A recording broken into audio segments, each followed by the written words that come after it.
መጽሐፍ ቅዱስም የጥንት ክርስቲያን አባቶቻችንም ካላብራሩት እኛ ያን ያህል ማብራራት እንትኑም ፍላጎቱም የለንም። ስለዛ አፋችን የሚከፈተው አንድ ጊዜ ህብስትና ወይን ያ ህብስትና ወይኑ የጌታ ስጋና ደም አዎ ይሆናል ብለን ካመንን በኋላ ጌታ ኢየሱስም ይህ ስጋዬ ነው ይህ ደሜ ነው ካለ አሜን ብለን እንቀበልና ከዛ በኋላ አፋችን የሚከፈተው እንዴት ነው የሚሆነው የሚለው ለመተንተን ሳይሆን ያንን ስጋና ደም የሆነውን ህብስትና ወይን ለመቀበል ብቻ ይሆናል። የክርስቲያኖች አፍ የሚከፈተው ከዛ በኋላ አዎ ህብስትና ወይኑ የጌታ ስጋና ደም ይሆናል የሚለውን እምነት ከያዝን በኋላ የክርስቲያን አፉ የሚከፈተው በዚህ መልኩ ነው በዛ መልኩ ነው እያሉ ትንተና ለመስጠት ሳይሆን በቃ ያንን ስጋና ደም ለመቀበል ብቻ ነው አፋችን የሚከፈተው። ከዛ በኋላ እሱን እየተቀበልን ህይወት እያገኘን ጌታ ነፍሱም ክርስቶስ ኢየሱስን በምሳሌት ውስጥ እንኖራለን የሚል ነገርን እንደዛ ነው እኛ ጋር ያለው እሳቤ እንደዛ ነው ብለን ቅድም ተነጋግረን ነበረ። ከዛ በኋላ ምንድነው እስቲ የተፈጠሩ ነገሮች ኦኬ። በጴንጤ ውስጥ ደግሞ ጴንጤ ጋርም ህብስትና ወይኑ የጌታ ስጋና ደም ነው ወይም የጌታ ስጋና ደም ይሆናል አይነት የሚመስል ነገርን እንደዛ ብለን እናምናለን። የሚመስል ነገር እና ጭራሽ የእግዚአብሔር ጸጋ መቀበያ ነው የጌታ እራት ብለው ሲናገሩ ሰምተናል። የጌታ እራት የእግዚአብሔርን ጸጋ የምንቀበልበት ጭራሽ የምንቀደስበት ለሳንክቲፊኬሽን ያስፈልገናል። ለዛ ነው የሚያገለግለው የእግዚአብሔርን ጸጋ የምንቀበልበት ነው። ሚንስ ኦፍ ግሬስ ማለት ነው። ሚንስ ኦፍ ግሬስ ነው ቅዱስ ቁርባን የሚል ነገር ተነግሯል። እንደዚህ አይነት እምነት እኔ በጴንጤ ውስጥ ሰምቼ አላውቅም። በጴንጤ ውስጥ ለምሳሌ ሙሉ ወንጌል ተብሏል። የሙሉ ወንጌል እስቲ የእምነት መግለጫዋን እንየው አውጡና አሳዩን ብለናል። የለም ኦኬ። ግዴታ የእምነት መግለጫ ላይ ባታሰፍረው እንኳን እውቅ የሆኑ መምህራኖቿ የሙሉ ወንጌል ወይም የጴንጤ መምህራን ሙሉ ወንጌል እንዲህ ታስተምራለች ብሎ የተናገሩበትን አምጡ ብለናል። የለም። ስለዚህ ማስረጃ ከሌለ አንድ ግለሰብ ዝም ብሎ እንደዛ ካወራ የራሳቸው ሀሳብ ነው ብለን የራሱ የግለሰቡ ሀሳብ ነው ብለን ወደሚይዝ የምንችለው አይደል? እንደዛ ነው የምናስበው። ምክንያቱም ምንም ማስረጃ በሌለበት ለምሳሌ ቤተክርስቲያን እንደዚህ ብላ ታስተምራለች ብዬ እኔ ለምሳሌ መጥቼ ብናገር ከዛ ምን እጠይቃለሁ? በዚህ መልኩ የኤርሲያን ታስተምራለች የኤርሲያን እንዲህ ብላ ያስተማረችበትን አምጣ፣ ወይ መጽሐፍ ቅዱስ ወይ ደግሞ የጥንት የኤርሲያን አባቶች አምጣ። እኛ የምንጠይቀው እሱን ስለሆነ ማለት ነው። ካመጣሁኝ እሰየው፣ ካላመጣሁኝ የግለሰቡን ይቀራል አይደል? እንደዛ ነው። የባይዚ የእንትን የትኛውንም የኦርቶዶክስ መምህር የሆነ ነገር ሲያስተምር ከለመዳችሁት የተለየ ነገር ከሆነ እስቲ እንደዚህ ብላ እንደምታስተምር ይሄ ትምህርት ያንተ ሳይሆን የቤተክርስቲያን መሆኑን ለማወቅ ቤተክርስቲያን እንዲህ ብላ ያስተማረችበትን ማስረጃ ጥቀስልን መባል አለበት። ለምሳሌ ከአባቶች አምጣ ተብሎ ሊጠይቅ ይችላል። እና አባቶች የማያውቁት እንግዳ ትምህርት ካስተማረ አንድ የኦርቶዶክስ መምህር በቃ ተሳስተዋል። እንደውም እዛው ጋር ለምሳሌ አንድ ጥያቄ ጠይቆ ነበር። እንዴ በእናንተ ዘንድ እኮ ጳጳሳት እንዲህ ብሎ የሚያስተምራል፣ በጳጳሳት መካከልም ልዩነት እኮ አለ ምናምን ብሎ አንድ ልጅ ገብቶ ሲያወራ ነበር። እና አሁን አክቹዋሊ እሱ ርዕሳችን አልነበረም ግን ኦኬ እሺ፣ በጳጳሳት ደረጃ ልዩነቱን የሚባል ይሁን ባስተምሩ ደረጃ ሳይሆን ግን አሁን ባለፈው የምንበለው ይሄ ቅዱስ ቁርባን የጌታ ስጋና ደም የማርያም ነው የሚል ነገር ተነግሯል የሚል ነገር አሁን ሲናገር ነበር ቅድም። ይሄን ከዚህ ቀደም ነገር ላችኋለሁ፣ ሀሳባቸውን እረዳዋለሁ። እኔ ፐርሰናሊ ከዚህ አንጻር ነው ልረዳው ይችላሉ፣ ግን የማርያም ተብሎ ግን አይገለጽም። ስለዛ ስህተት ነው አይደል? ስህተት ነው፣ ግን የብፁዕነታቸውን ሀሳብ ግን እረዳዋለሁ። እንደዚህ ነገር አይጠፋቸውም ማለት አሚን። ያ ጌታችን ኢየሱስ ስጋውን ደሙን ለመስጠት አስቀድሞ ስጋና ደም መካፈል አለበት። ስጋና ደሙን የተካፈለው ከመቤታችን እሱን ለመግለጽ ፈልገው ነው፣ ግን አገላለጻቸው ስህተት ነበር እና ስህተት ነው አለን።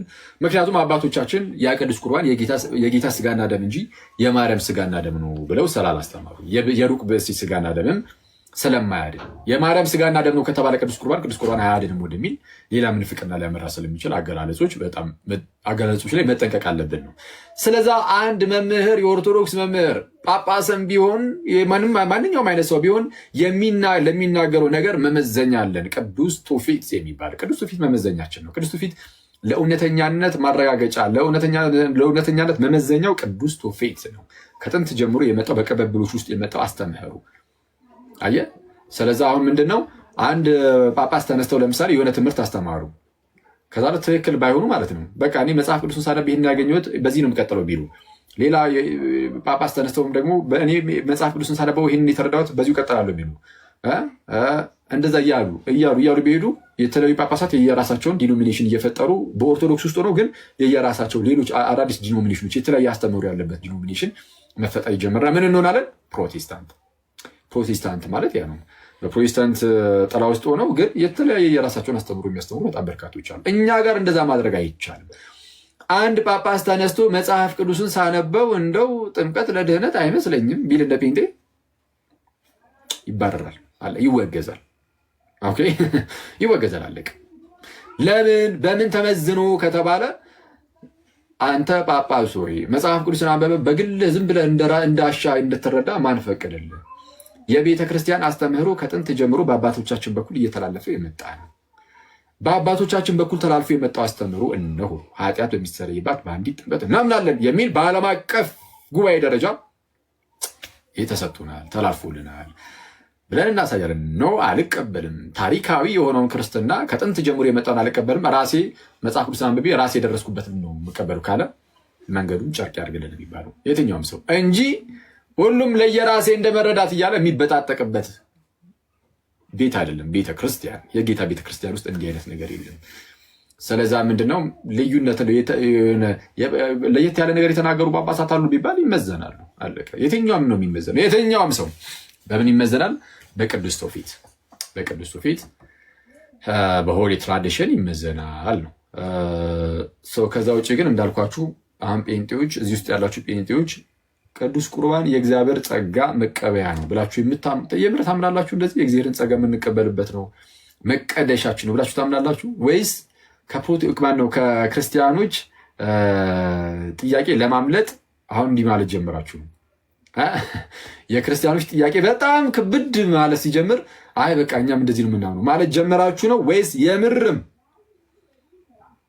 የምርም ቅዱስ ቁርባን የእግዚአብሔርን ጸጋ መቀበያ ነው ብላችሁ ታምናላችሁ? እስቲ ኮመንቱ ላብራላችሁና አንዴ ቆይ። እሱን ከመመለሳችሁ በፊት ግን ይሄ ገድላት ተአምራት ምናምን ላይ አሁንም ይነሳል እንደዚህ አይነት ጥያቄ። ገድላት ተአምራት ጋር በተያያዘ በቃ እንግዲህ በግልጽ ምንድነው አባቶቻችን አስቀምጠውልናል። ለምሳሌ እንደነ መላከ ብርሃን አድማሱ ጀንበሬ እንዳልኳችሁ ምን አይነት ነገርን አስቀምጠውልናል?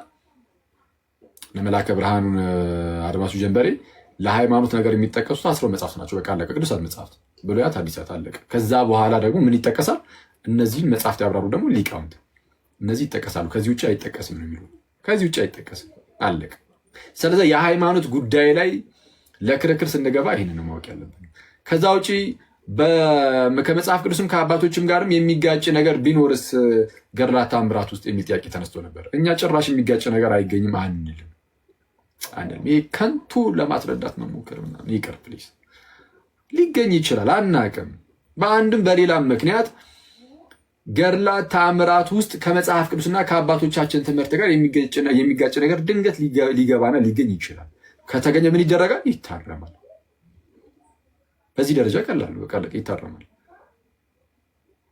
እና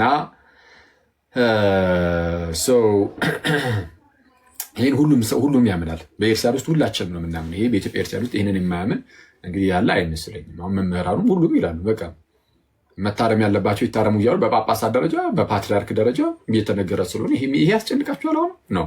ስለዚ በእንደዚህ አይነት መጽሐፍት ውስጥ ደግሞ እንከራከር ብሎ መምጣት ስንፍና እና እሱ መታወቅ መረዳት አለበት።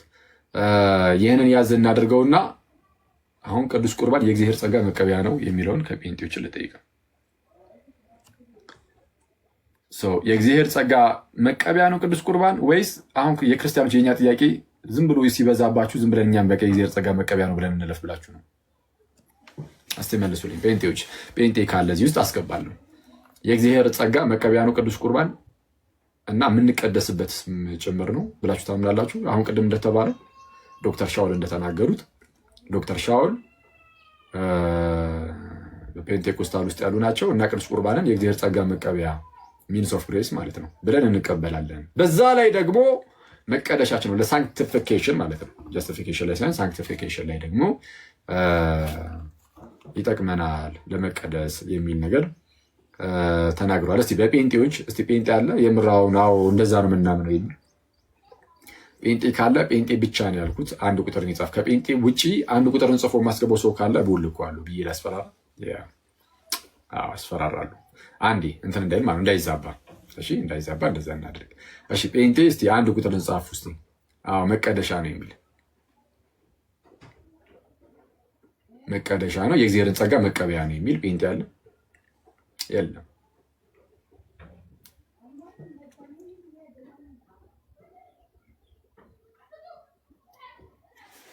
እሺ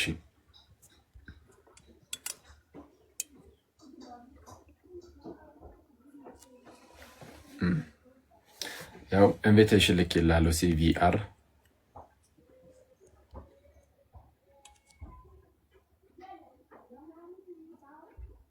እሺ ኤሊጃ መልካ ያው ልክ ይላለው ኢንቪቴሽን ኢንቫይት አድርጌሃለሁ።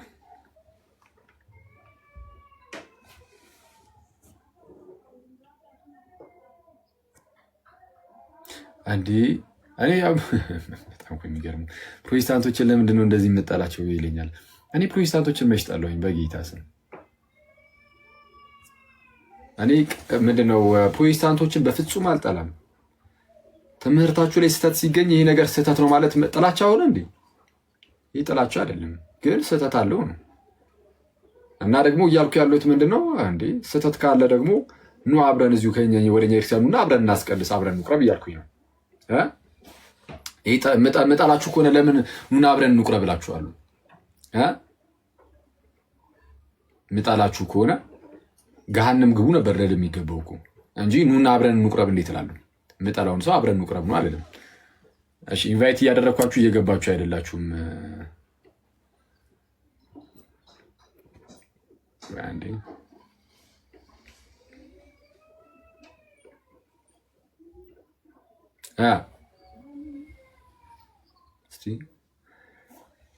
የለም በቃ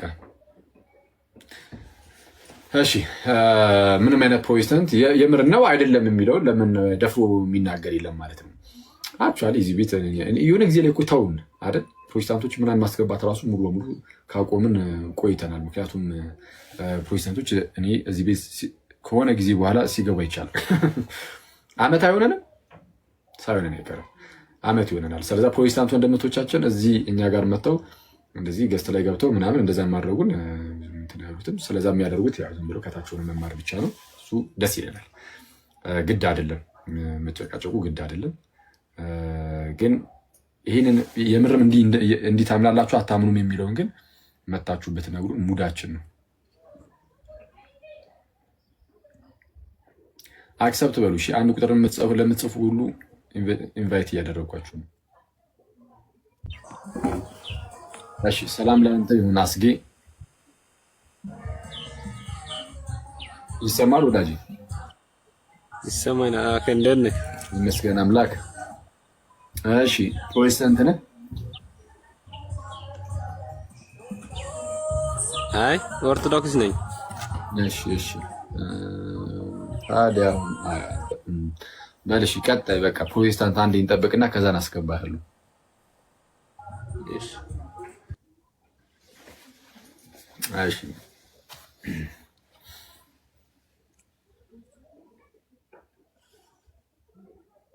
ያው ኤሊጃ ኢንቫይት አድርጌሃለሁ እና አክሰፕት በል።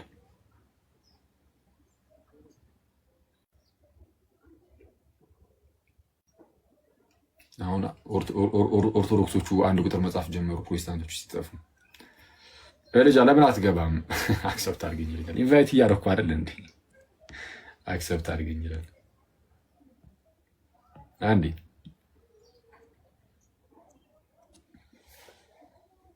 እሺ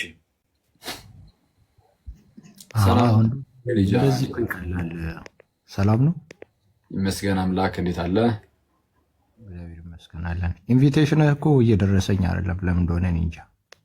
ኦኬ ኢንቫይት እያደረኳችሁ ነበር። አንዳንድ የሚጽፉትን ሁሉ ኢንቫይት እያደረኩ ነበር። እሺ ከየት ነህ? ከሙሉ ወንጌል ነህ? እኔ ዲኖሚኔሽናል አይደለሁም፣ ፐርሰናሊ ሁሉም ጋር ነው መሄደው። መካነ ኢየሱስ ነበርኩኝ፣ ሰፈር ስቀይር አሁን ሙሉ ወንጌል በተደጋጋሚ ሄዳለሁ፣ ግን ሁሉም ጋር ነው መሄደው። አይ ጥሩ ነው። ሙሉ ወንጌል ቤተክርስቲያን የምትሄድ ከሆነ ያው ስለ ሙሉ ወንጌል ታውቃለህ ማለት ነው። ሙሉ ወንጌል ቅዱስ ቁርባን የእግዚአብሔርን ጸጋ የምንቀበልበት ሚንስ ኦፍ ግሬስ ነው ብላ ታምናለች። በምን መንገድ ላይ ካሁን ለመቀደሻ ለሳንክቲፊኬሽን ሚንስ ኦፍ ግሬስ ነው ብትል ይሄ ግሬስ ማቴሪያሉ ላይ ወይም ደግሞ ቅዱስ ቁርባን ተብሎ የሚጠራው ይሄ ስጋ ወይም ደግሞ ደም ብለን የምንወስደው ምንድነው? የእግዚአብሔርን ጸጋ መቀበያ ነው ብትል ብለን ከመጀመራችን በፊት ትላለች ወይስ አትልም? እኔ እሱን አላውቅም። እሺ የሚያውቅ ሰው ቢገባ፣ ምክንያቱም የእግዚአብሔርን ጸጋ መቀበያ ነው ጀነራሊ ያለውን ነገር የተባለ ስለሆነ አንድ የሚያውቅ ሰው ይግባና ከዛ በኋላ አንተ ደግሞ የራስን ሀሳብ ትሰጣለህ። መጀመሪያ ይህንን እንወቀው። አሁን የሚገባም ሰው ስለሌለ ብታወራኝ ደስ አንዴ ቆይ አንዴ ማንን ያስገባሁት? አንዴ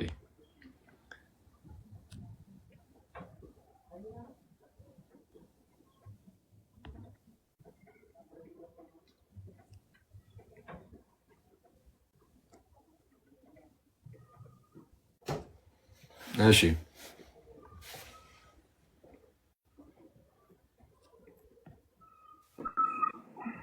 እሺ ይሰማል ወንድሜ? ሰላም ላንተ ይሁን።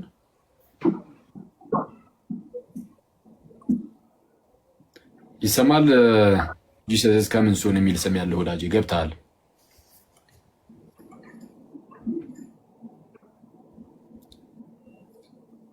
ሄሎ ይሰማል ወይ? እሺ ሌላ ሰው እናስገባ። ሌላ ፕሮቴስታንት እንምረጥ።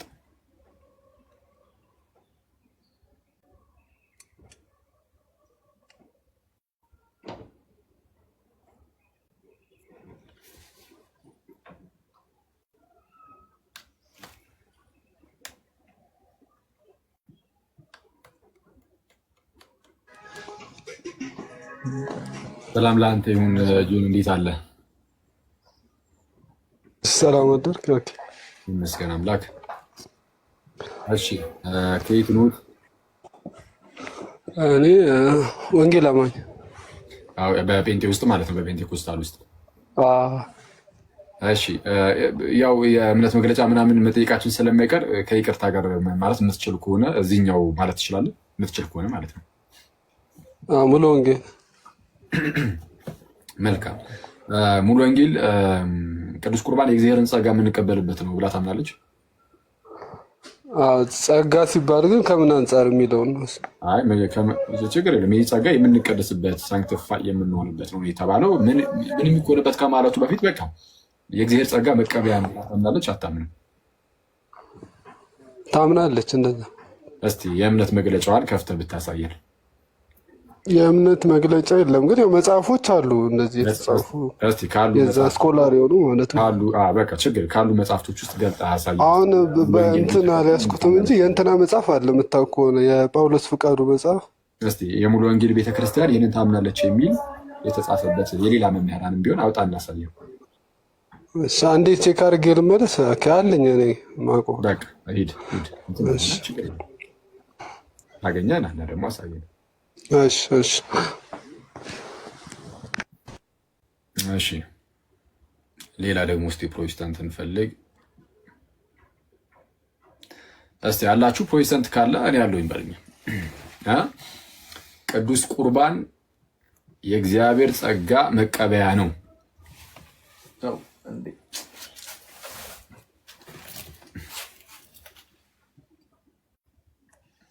የእግዚአብሔር ጸጋ መቀበያ ነው የሚል ትምህርት አላችሁ ወይስ የላችሁም? ለሳንክቲፊኬሽን የሆነ የአንድ ግለሰብ አይደለም። እንግዲህ የራሱ የፔንቴኮስታል ቸርቾች ትምህርት ማለት ነው። ካለ አሳዩን። የእምነት መግለጫ ባይኖር ራሱ የሆነ ለምሳሌ የሙሉ ወንጌል መምህር ተነስቶ በሙሉ ወንጌል ቤተክርስቲያን ውስጥ እንደዚህ ነው የምናምነው ብሎ የተጻፈበትን እኔ የማምነው ብሎ ሳይሆን የሙሉ ወንጌል ቤተክርስቲያን ይህን ነው የምታስተምረው ብሎ የተናገረበትን ማለት ነው። ካለ እስቲ እንደው ብታሳዩን። ሄሉ አለሽ እንዴ? እስቲ አለሽ? ሄሉ ድፊባቸው ማለት ነው።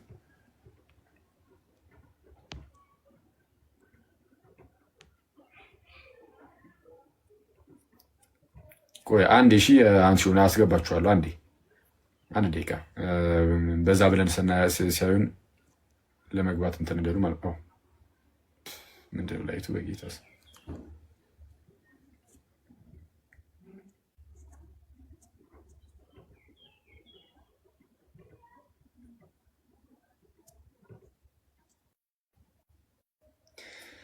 እሺ የለም ፕሮቴስታንት የለም።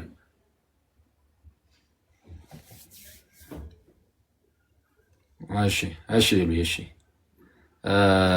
ቅዱስ ቁርባን እውነተኛ የጌታ ስጋና ደም እንዳልሆነ ምናምን የሚክዱትን እንትኖች ሰብስቧቸውና አሁን እንደዚህ ብሎ ማስተማር ከጀመሩ ደግሞ ይኸው ትምህርታችሁን ጥሩ እየቀየራችሁ ብለን ማሳየት ይኖርብናል። አስፈላጊ ነው፣ ምክንያቱም በመጽሐፍቶቻቸው ውስጥ ስለሌለ። እሺ ሰው ጠበቅን። በቃ ያው ሄሉ ያንቺ ስራ አሁን ላሉ ፔንቶች በቃ ሄሉ ብቻ ናት መስራት ያለባት። ማለት እኛ ሄሉ ብቻ ስል ከኛ አንጻር ከኛ ምናምን ሳንሆን በቃ እነ ሄሉ ምናምን ሌሎቹ እነሱ ናቸው። ሄሉ ይመቻት እና እንደዛ ነው ምናምን ነገር ሰው አላችሁ። ፕሮቴስታንት ወንድሞቻችን ምንድነው እየጠየቀን ያለ ነው?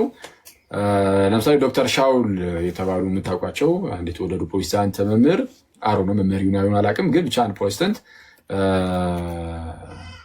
ምንድነው ያሉን? በሙሉ ወንጌል ቤተክርስቲያን ወይም በጴንጤ ውስጥ ነው ያሉት። እንደውም እሳቸው መጀመሪያ በጴንጤ ውስጥ ብለዋል።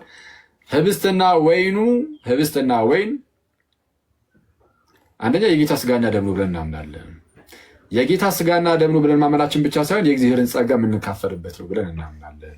የእግዚአብሔር ጸጋን መካፈል ደግሞ ለሳንክቲፊኬሽን እንደሆነ እናምናለን። ይሄ በጴንጤ ውስጥ ያለ እምነት ነው ብሏል። እና እንደዛ ነው። እሺ ኤቢ ይግባ እያላችሁ ነው። ካለ ላስገባው። እሺ አለ፣ ይቅርታ። እሺ ሰላም ለአንተ ይሁን ኤቢ፣ እንዴት አለ? እንኳን ደህና መጣ። እንዴት ነህ? ሰላም፣ እንኳን ደህና ቆየኸኝ። መስገን አምላክ።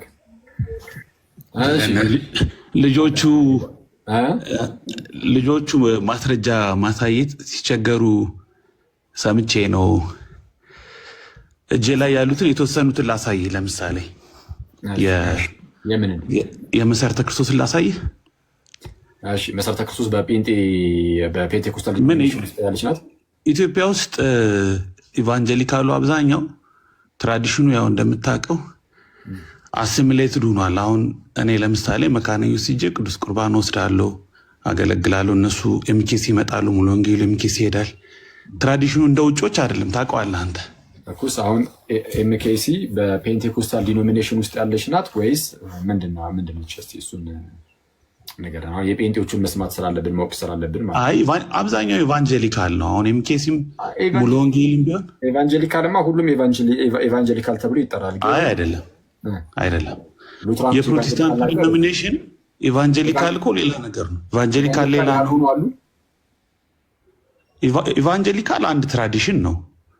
ሉትራን ሌላ በፕሮቴስታንት ውስጥ ለምሳሌ ሉትራን አሁን ኢቫንጀሊካል አይደሉም፣ ግን ኢትዮጵያ ውስጥ ግን ሉትራን ኢቫንጀሊካሎች አይደሉም ነው። ኢቫንጀሊካል አይደሉም እንዴ? አንግሊካን፣ ሉትራን፣ ኢቫንጀሊካል፣ አናባፕቲስት፣ ፔንቴኮስታል እያለ ነው ዲቪዥኑ ያለው። ግን ኢትዮጵያ ውስጥ ስትመጣ ስታርክሊ የሆነ ዲፍረንሱ ሉተራውያን ካሉ ላስገባልህና የሉተራውያን ኤቫንጀሊካል ተብሎ አይጠሩም፣ ወንጌላውያን ተብሎ አይጠሩም ያልከው በጣም ኖ፣ አይጠሩም አይደለም እኮ ትራዲሽኑን ነው የምነግርህ። ትራዲሽኑ አሁን ባይ ዲፎልት እኮ አሁን ኢቫንጀሊካል ሙቭመንት መቼ ነው የጀመረው? ከሉትራን በኋላ አይደለም የጀመረው? እሺ ቆይ አንዴ፣ ኤቫንጀሊካል ሙቭመንት ስትል ምን እያልክ ነው? ልክ እንደ ፔንቴኮስታል ኢቫንጀሊካል የሚለው ፎከሳቸው ኢቫንጀሊዝም ላይ ሆኖ ከነ ሉተር የሚጀምር ከሆነ በቃ ሉትራኖች የመጀመሪያዎቹ ኢቫንጀሊካል ናቸው። እንደውም ምን አለፋ ኖ፣ ግን አሁን መጠሪያው ኢቫንጀሊካል የሚለው መጠሪያ ሉትራን ጋር ወይም እነ ሉተር ጋር አልነበረም። 18ኛው መቶ ክፍለ ዘመን ጀምሮ ነው የኢቫንጀሊካል ሙቭመንት በተለየ ሁኔታ እንደ ትራዲሽን የቀጠለው። ኢትዮጵያ ውስጥ ስትመጣ ግን እንደዚህ በጣም ስታርክሊ ይሄ ኢቫንጀሊካል ነው፣ ይሄ ፔንቴኮስታል ነው፣ ይሄ ሉተራን ነው ብለህ ለመለየት እስከምትቸገር ድረስ አሲሚሌትድ ሆነዋል ነው የምልህ። ኤኒዌይስ ወደ መሰረተ ክርስቶስ ልሂድልህ። አንዴ ቀጥታ ወደ መሰረተ ክርስቶስ ከሚሄድ በፊት ጥያቄያችን ምን ላይ የሚያተኩር ነበር? ፔንቴኮስታል ላይ አይደለም። ስለዚህ የመሰረተ ክርስቶስ አትፈልግም? እኛ የምንፈልገውን የፔንቴኮስታልን ነው። አሁን እንደዛማ ካልክ እኮ ለምን የሙሉ ወንጌል ላንብብል? የሙሉ ወንጌል ላንብብል። በጣም አሪፍ ክፈትልን። አንድ ቪዲዮን ክፈትልን። አሁን አሪፍ ነው።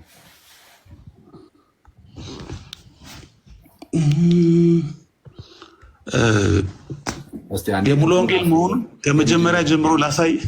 የመጀመሪያውን ፔጅ አሳየንና የሙሉ ወንጌል ከዛ በኋላ ወደዛ እንሄዳለን። እሺ አክቹዋሊ ስርዓቱን ነግረዋል ዶክተር ሻውል። በጣም በጥንቃቄ የሚፈጸም ጾም ጸሎት ተይዞ ረዥም ጊዜ ማስታወቂያ ተነግሮ ምናምን የሚል ይሄ ነው መሰረታዊ ክርስትና ትምህርት ኢትዮጵያ ሙሉ ወንጌል አማኞች ቤተክርስቲያን። እሺ ዓመተ ምሕረቱን ምናልባት 204 ገጽ 204 ይመስለኛል ካልተሳሳቱ ከአንድ ደቂቃ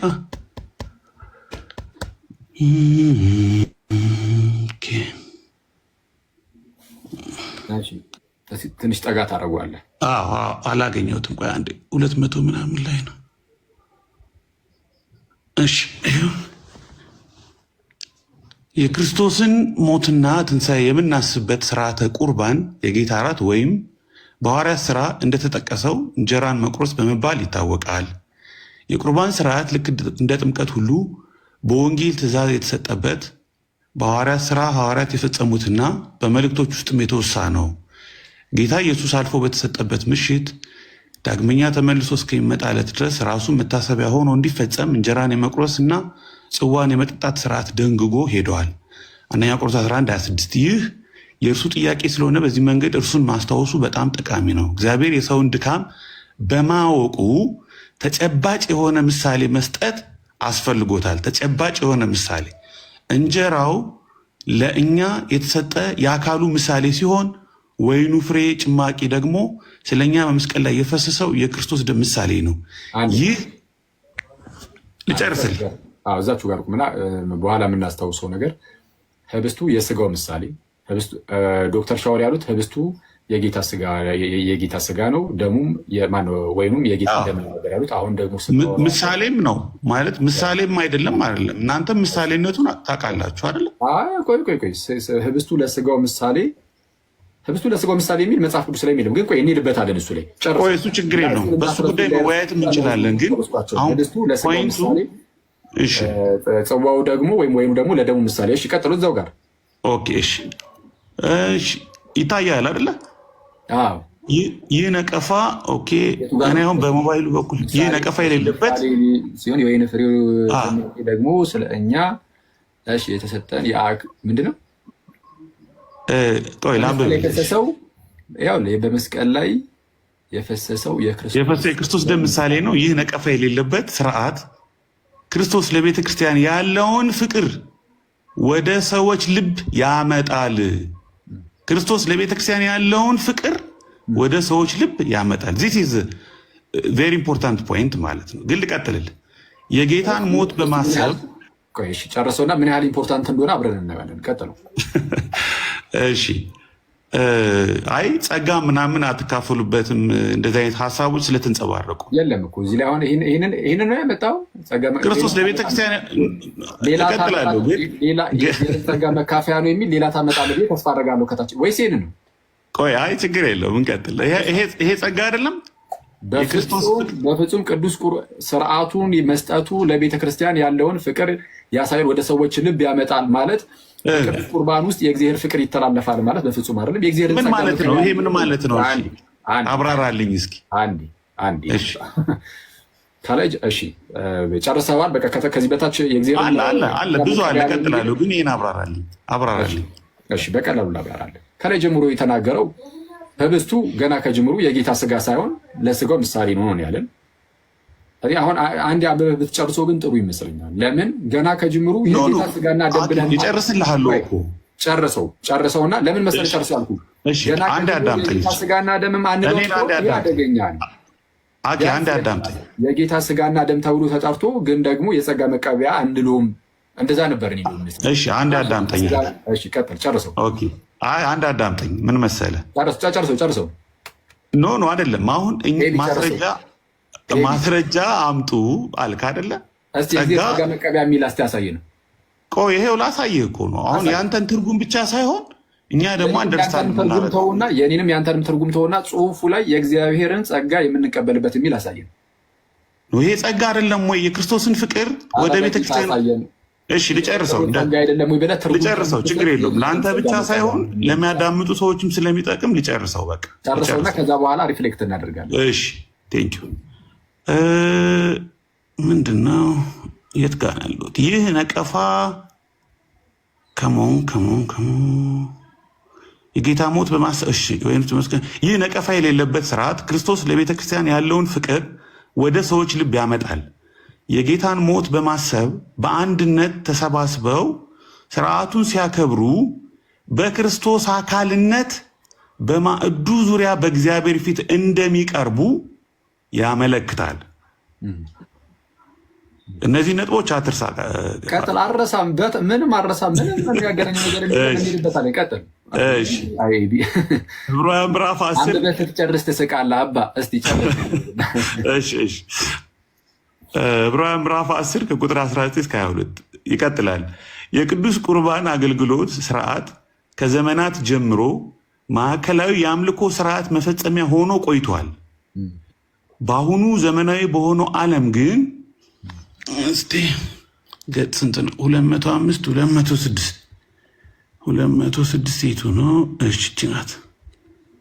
በአሁኑ በዘመን ስርዓት ከሆነ ከአምልኮ ለመሸሽ ሲሉ አንዳንዶች የጌታን እራት ቸል ብለውታል፣ ይወቅሳሉ። ጭራሽ እግዚአብሔር የጌታ እራት ምናምን የሚባል ነገር የለም እኮ አላለም።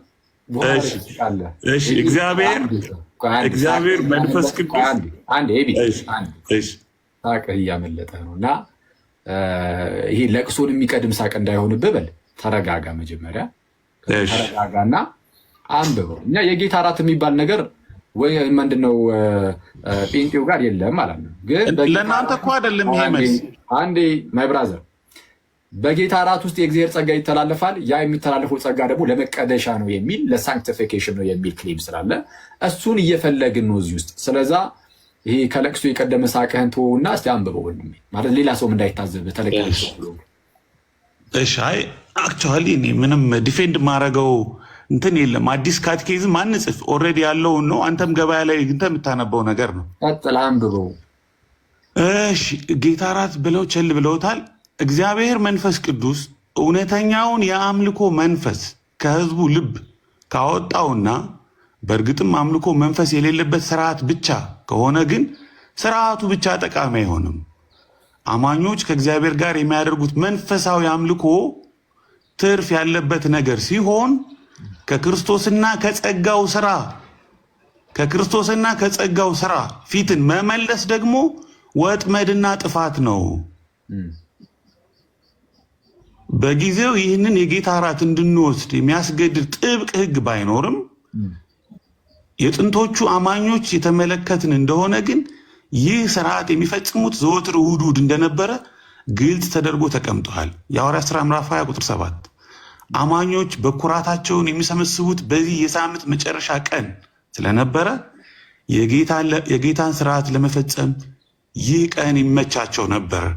አንደኛ ቆሮንቶስ 16:2 እኛ በተፈጥሯችን ቀዝቃዛዎችና የማናመሰግን ብንሆን እንኳ ዋነኛው የክርስትና ህይወታችን መሰረት የቆመው በክርስቶስ ሞትና ትንሣኤ በተደረገልን ደህንነት ላይ ነው። ይሄ ነው የሙሉ ወንጌል። የመሰረተ ክርስቶስን አንድ ላንብብልህ። ቆይ አይ መሰረተ ክርስቶስን ማን ብሎ የጴንጤ ነው እየጠየቀን ያለ ነው። አሁን የሙሉ ወንጌልን ጨረስክ? ጨርሻለሁ። እሺ እዚህ ውስጥ አሁን የአንተን ትርጓሜ አይደለም የምልህ ኤቢ ማለት ከ3700 ሰው ፊት ስትጠየቅ በስነ ስርዓት ለመመለስ ሞክር። ማለት ይሄ ከሳቅ ከፊዙ ምናምን ራቅ ብለህ ማለት ነው። ከአንተ የማይጠበቅ ነገር አታደርግ። እሺ አሁን ባነበብከው ውስጥ አንደኛ የጌታ እራት የጌታ ስጋና ደም ነው የሚላለ። ገና እንደው ከዚህ ነው እንደሚጀምር የጌታ ስጋና ደም ነው የሚላለ። ምን መሰለህ ቃሌ ወዳጅ የጠየኩን መጀመሪያ መልስ ምን መሰለህ ሳይሆን መሰለኝ አይደለም፣ ኢንተርቪው አይደለም። የጌታ ስጋና ደም ነው የሚል አለ የለም? ኖ አሁን ይኸውልህ አኬ አንተ እኔ ካነበብኩልህ ውስጥ የጠየኩን መልስልኝ። ኤቢ የጌታ እራት ገና ከዚህ ነው የሚጀምርልህ። ከዛን ወደ ጸጋው ወደ መቀደሻ ወደ ሳንክቲፊኬሽኑ ሊሄድበቁ ነው። ገና ከጀምሩ የጌታ እራት ራሱ የጌታ ስጋና ደም ነው የሚል አለ የለም? ኖ አንድ አዳምጠኝ። እሺ አንተ ደግሞ አለ የለም? ጥያቄ ኖ አንድ አዳምጠኝ። አንተ አዳምጥ። ኢንተርቪው ሳይሆን ውይይት አዳምጠኝ እኮ አይደለም ኤቢ ኖ አንተ አዳምጠኝ። ኖ ለማንኛውም አንብቤልሃለሁ። አንተ እንደፈለግ ተረዳው። ሌሎች እንደፈለግ ተረዳው ሳይሆን አሁን አንተ ያነበብከው ውስጥ ገና ከጅምሩ አብራራልኝ ካልከኝ ላብራራልሽ። አብራራልኝ አላልኩም። ጥያቄ የአንተን ማብራሪያም የኔን ማብራሪያም እንተውና ጽሁፉ ላይ ስላለው ነገር እንነጋገር።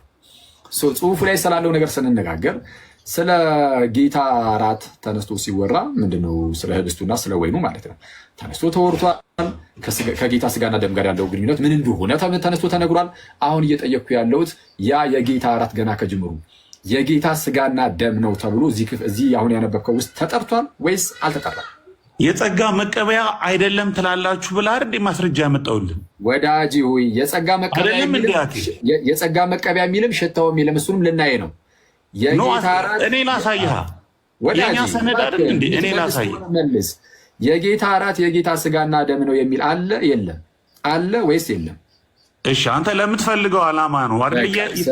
ስለዛ በቃ ተው፣ ቻው። እሺ በቃ የለም አይተዋል። በቃ ጭቅጭቁን ስለማንፈልገው ማለት ነው። ገና ከጅምሩ የጌታ ስጋና ደም ብሎ የማያምኑ ይሄ ደግሞ በጣም የሚያስደንቅ ነው። እናምናለን ብሎ የሚመጡ ሰዎች ሊኖሩ ይችላሉ። ካላቸው እሰየው። ግን አሁን በተነበበው ውስጥ ደግሞ ስናየው ጭራሽ የሙሉ ወንጌልን ከእምነት መገለጫው አንጻር እንኳን ጸጋ መቀበያ ገና የጌታ ስጋና ደም ብለው አላመኑ። ዶክተር ሻወር ግን ያሉን የጌታ ስጋና ደም ነው፣ የጌታ ስጋና ደም ነው ብለው ነበር ያመኑት አይደል? እንደው ፊሎዞፊካል ነገር አንጠቀምም ምናምን፣ ግን የጌታ ስጋና ደም ነው አይደለም። የእግዚአብሔር ጸጋ መቀበያ ነው። ያ ጸጋ እንዴት ያለ ጸጋ ነው ብዬ ስጠይቃቸው ለሳንክቲፊኬሽን የሚሆን ለመቀደሻ የሚሆኑ ብለዋል። እንደዚህ አይነት ነገር አሁን እዚህ ከተነበበው ውስጥ አለ በእግዚአብሔር የለም። ፍቅሩን ወደ ልባችን ያመጣል የሚል ነገር ተነግሯል ተባለ። አዎ ፍቅሩን ወደ ልባችን ያመጣል ተባለ። በምን መልኩ ነው እንደዛ የተባለው? ስርዓቱን ሲያከብሩት እዛው ላይ እንደተቀመጠው ማለት ነው። ህብስቱ ለጌታ ስጋ ምሳሌ ሆኑ፣ የጽዋው ጭማቂ ይልና ለጌታ ደም ምሳሌ ሆኗል። በመስቀል ለፈሰሰው ለጌታ ደም ምሳሌ ሆኖ ደሙ ሆኖ አይደለም ስጋ ሆኖ በፍጹም የለም። እንደዚህ አይነት ትምህርት ጠፍቷል ከፕሮቴስታንቲዝም አሁን ርቋል። ሰው ምን አለ? ሰው ያንን ነገር ስንቀበል ያንን ስርዓት ስንወስድ ሞቱና ትንሣኤውን እየተናገርን እያሰብን እናደርጋለን። ስለዛ ያንን ስርዓቱን ስንፈጽም በዛ ስርዓት ውስጥ ያንን እያሰብን ምናምን ስለምናደርግ የእግዚአብሔር ጸጋ ወደ ልባችን ይመጣል፣ ይቅርታ የእግዚአብሔር ፍቅር ወደ ልባችን ይመጣል የሚል ነገር እናስቀምጣል እንጂ በቅዱስ ቁርባን ውስጥ ቅዱስ ቁርባን ስንቀበል በዛ ቅዱስ ቁርባን ሚንስ ኦፍ ግሬስ ሆኖ ጸጋን ማስተላለፊያ ሆኖ የእግዚአብሔር ጸጋ ወደ እኛ የሚመጣበት እና የምንቀደስበት ነው የሚል ሽታው የሚል እንኳን እሱ ጋር አትድረስ። ገና ከጅምሩ የጌታ ስጋና ደም ብሎ የሚያምኑ አይመስለኝም። የት አለ ወዳጅ? የለም። ሌላ ፕሮቴስታንት ካለ ከጴንጤኮስታል ያልኩት ኤምኬሲ የጴንጤኮስታል ውስጥ ያለች አትመስለኝም። ሲጀመር አመጣጧም ከጥንትም ጀምሮ ከመጡት ውስጥ ያለችውና ግን ወጣ ያለች ናት። የእነሱንም ማሳየት ይችላለሁ ከፈለጋችሁ። ከዚህ በፊትም ማሳየቻችኋለሁ አመጣጧ ኬት እንደሆነ ማለት ነው። ከሜኖናይት ነው። እሺ አዎ ታይቶ አልፎ አልፎ። እሺ እስቲ ፕሮቴስታንቶች ካላችሁ እናስገባ። እስቲ ሉሻ ነይ ግቢ እስቲ። የለም ልክ ምንድነው የሆነ ሰው በቃ አለ ይኸው ማስረጃ ላሳይ ምናምን ነገር ብሎ ይገባና አንብብ ስትለው መሳቅ ከጀመረ ምን አልኳችሁ? ለቅሶን የሚቀድም ሳቅ ስላችሁ አልነበር ቅድም? እንኳን የእግዚአብሔር ጸጋ መቀበያ ሊሆን ይቅርና የጌታ ስጋና ደም ራሱ ብሎ እንትን ያለ ይሄ የሚያስለቅስ ነው። ስለዛ ይህንን ለቅሶ የሚቀድም ሳቅ ሲስቁ እናያለን እንዲገቡና እና እንደዚህ አይነት ሰዎች ናቸው እና አታመልጡም እና በጴንጤ ውስጥ የህብስትና ወይን የጌታ እራት እውነተኛ የጌታ ስጋና ደም ነው ብለው ካመኑ የሚያምኑት ከጎን ያለው ይሄኛው ሰው ማን ነው? ጃፒ ነው ምንድነው የሚባለው? ይሄ ፕሮስፐሪቲ ጎስፐል ምንድነው? የብልጽግና ወንጌል ሰባኪው ሰው ይሄ ነው ካመነ የሚያምኑ እንጂ ይሄ ሙሉ ወንጌል ምናምን ይሄ አንቃወማቸዋለን የምትሏቸው ማለት ነው። እነዚህ ናቸው ካመኑ የሚያምኑት። እስቲ አሰሚን እስቲ ለጌታ ይሁን። የጌታ ኢየሱስ ክርስቶስን ስጋና ደም ስንወስድ ሕይወት እንካፈላለን። ማላ ሳንትሬ ደቬኒያም ሕይወት እንካፈላለን። የጌታ ኢየሱስ ስም የተባረከ ይሁን። አንድ አሁን ይሄ ሰውዬ ማለት ጴንጤዎች እንቃወመዋለን አንቀበሉም የሚሉት ናቸው ብዙዎቹ። እንግዲህ ሁሉም አይደለም፣ የራሱ ተከታዮች ስላሉት የራሱ ተከታዮች ይከተሉታል። እንደነዚህ አይነት የብልጽግና ወንጌል ሰባኪያን ናቸው። እንደውም ከእናንተ ይልቅ እንደዚህ ብለው የሚሰብኩት በጣም የሚያስቀው። እስቲ እንቀጥል። እስቲ ዛሬ በደንብ አስረግጬ የምነግራችሁ ነገር ምንድን ነው? የክርስቶስ ኢየሱስን የስጋና የደሙን ምሳሌ ሳይሆን የምንወስደው መጽሐፍ ቅዱስ እንደሚል ስጋዬን የበላ ነው የሚለው፣ ደሜን የጠጣ ነው የሚለው። ይሄ ምን ነበር የሚሉት? ከስር ከስር የሚጮሁት ከፕሮፌቶች ሶኮል ፕሮፌትስ ከነሱ ስርስር እያሉ ምን ነበር የሚሉት? ምን ነበር የሚሉት? ጎ ፓፓ ነው የሚሉት። ምንድን ነው ምን ነበር የሚሉት? ፕሮፌሳይ የሚሉት ሰዎች እንደዛ በልበል እያለ ይህ ሰው ሲናገር ምሳሌውን አይደለም እንደቀበል ጎ የስ ፕሮፌሳይ። እሺ ሰምታችሁታል። ምሳሌውን አይደለም የምንቀበለው የጌታን ሻርፕ ሹተር ይላል። የጌታን ስጋና ደም ነው የምንቀበለው እንጂ የጌታን ስጋና ደም ምሳሌ አንቀበልም።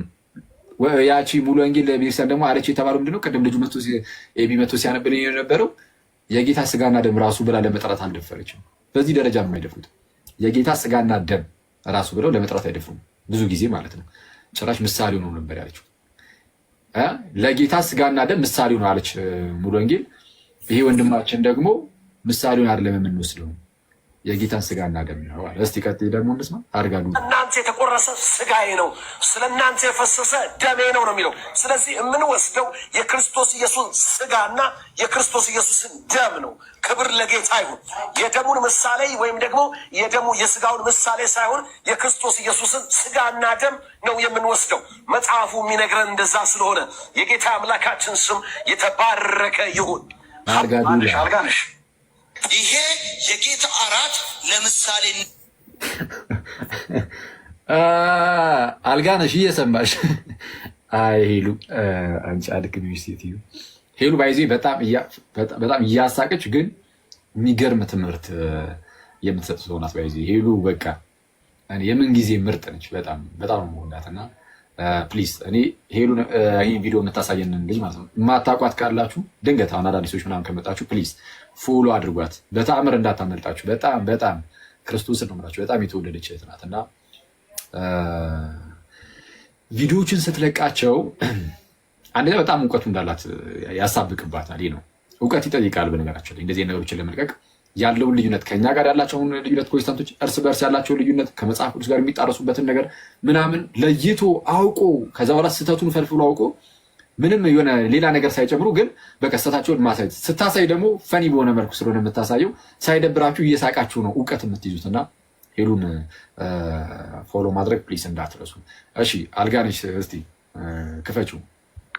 የሆነ ነው። አንዳንድ ሰዎች በጌታ እራት በኩል የሚናገሯቸው ሌሎች ልምምዶች አሉ።